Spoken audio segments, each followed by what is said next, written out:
everybody, we are live.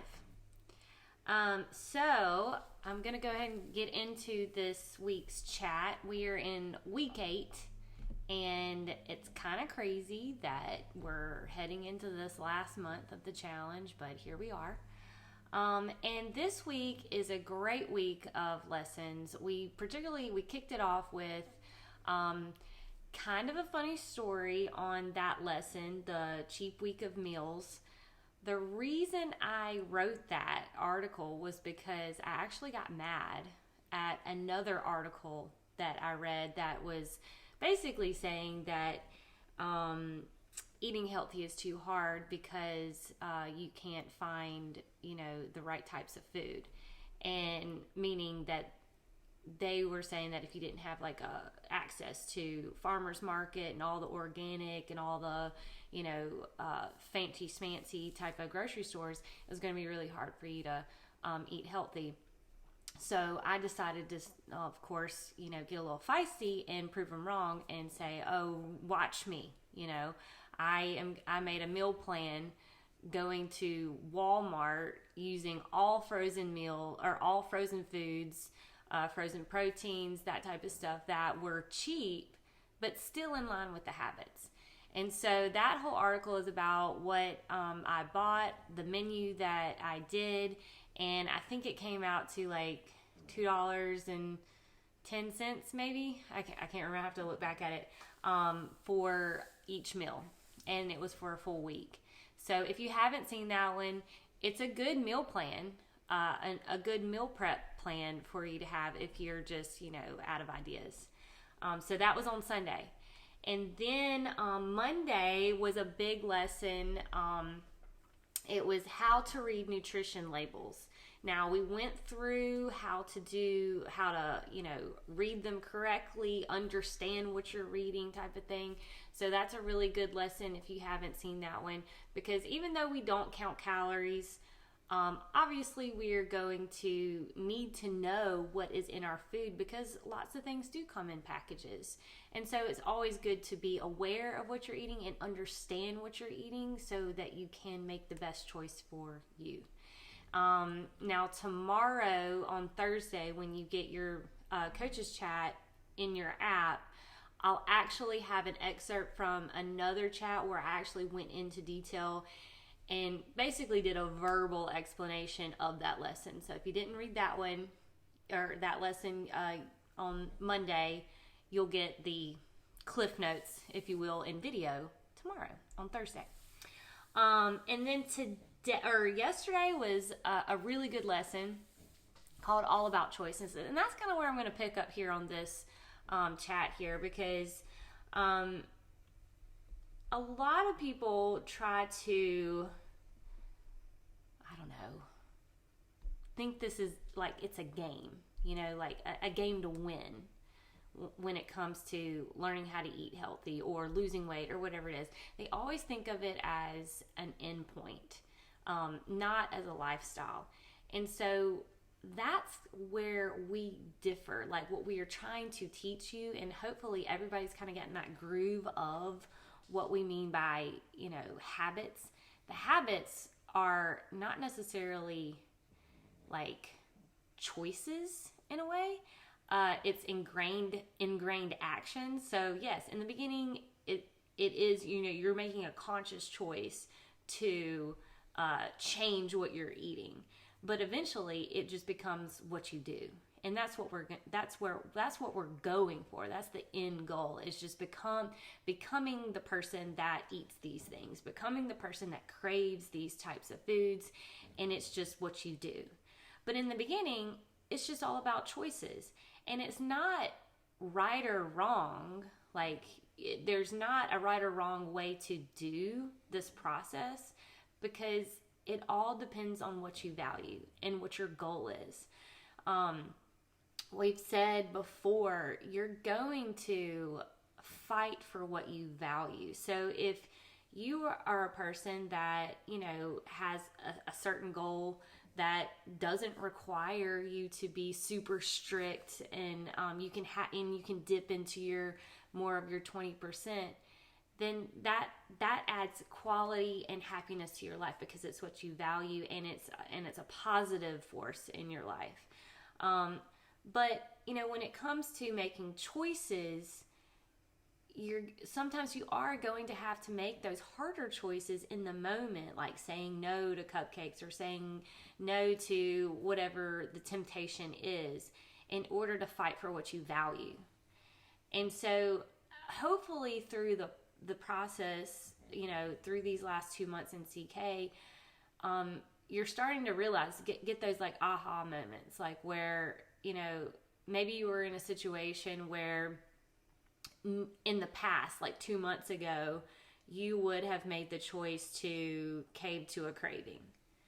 But now you've gained so much more self-awareness that you were capable of making a choice in that moment and not feeling like defeated by it, if that makes any sense. Like you're not feeling like you're missing out on something, because you're gaining something so much more in the long term. So what I mean by that is, like, you're practicing what the secret is. You're practicing consistency in making those choices, ingraining those habits that are going to get you to where you want to be. And so, a lot of people think that there's this secret, combination of food or timing of, your meals, or certain magical, meal plan, macros or whatever. And it's really not about that. It is about consistency in the good choices. The good choices meaning the good choices that are aligning with your goals. And so later on in the week, we talk about setting new goals, because of course you're in, week 8, you're a month in, and you're probably, really honing in on that pattern of your day. Things are probably starting to click. It's not as hard to make those choices. So those choices are becoming habits type of thing when it comes to, what you eat each day, what you think about each day, those type of things. So as you get more consistent and those days of consistency build up and the magic starts happening, that's the secret, you're going to reach goals. And so eventually those goals that you set, you're going to smash, and then you're going to just make new ones. But the key foundational thing here is that your actions, like choosing the better quality foods, eating or drinking more water, moving more, that those actions stay the same, or in concept, in general, but they may vary in degree. And so with that, if you've reached a goal and you decide, maybe I'm, take exercise, for example. So maybe you've been, habitually moving every single day, and maybe you're feeling more confident to amp up that workout. Last week we talked a lot about exercise and how you need to start in like baby steps. Start out with what you can do and stay consistently. Same thing applies here in movement and your eating habits. If you feel like you've gotten to a point where you're like coasting and you feel the motivation to push the pedal a little bit more, then that's totally fine. It's all about setting new goals, but the foundation of your habits, of what you've already laid down, is going to stay the same. And so you'll never drop below those foundational level 1 type of choices that become habits. I said this to my people this week in their email, and I've said this before. I say this every time. You can't unknow what you know now. Like, it used to be, ignorance is bliss. Like now they put like calories and stuff all over the menus of at restaurants and stuff like that. And sometimes you just don't want to know. Like ignorance is bliss in that situation. But once you know, you just can't bring yourself to choose that thing that is not going to help you. And I said this like to my people this week that excuse the language. It's, I said, what did I say? I said, oh, ignorance is bliss, but awareness is a bitch. Now I didn't spell it out, but that. And that's so true, because sometimes you get mad that you know what you know, and you can feel what you feel right now. Like, everybody is understanding what good actually feels like, because you've been putting these good foods into your body. And so whenever you go off the deep end or something, and maybe you've had a blowout meal or whatever, a non-habit filling meal, and maybe you indulge too much one weekend and you're like, oh my gosh, I feel so terrible. That's a healthy reminder of why you eat this way. And it's awareness of how your body reacts by what you put into it. That's a huge motivating factor for me when it comes to what I'm going to indulge in.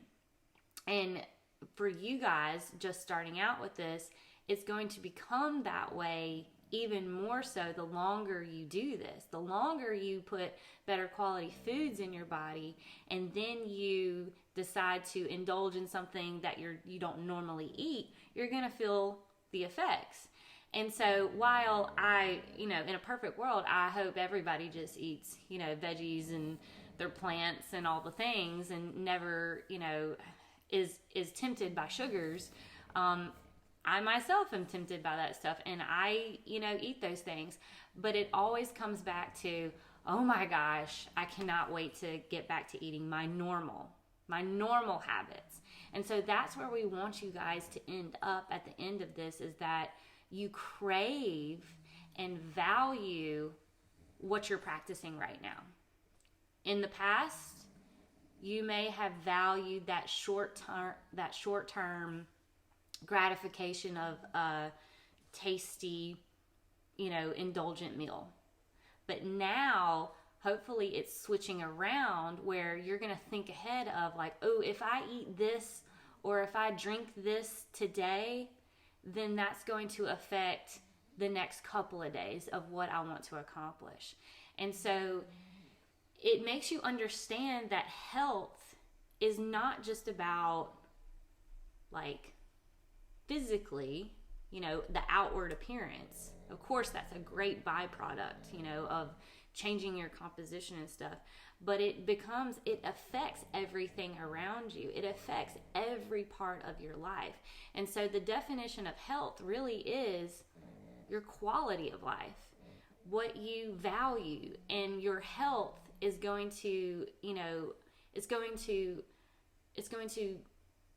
bleed into all of that. So if you feel good about what you're putting in your body, and your body reacts to and it feels good, and it's energized, and it's feeling really vibrant and thriving, then imagine how everything else is going to be affected. The way that you talk to people, the way that you talk to yourself, the way that you perform in your job or perform on task, all of those things are going to get elevated.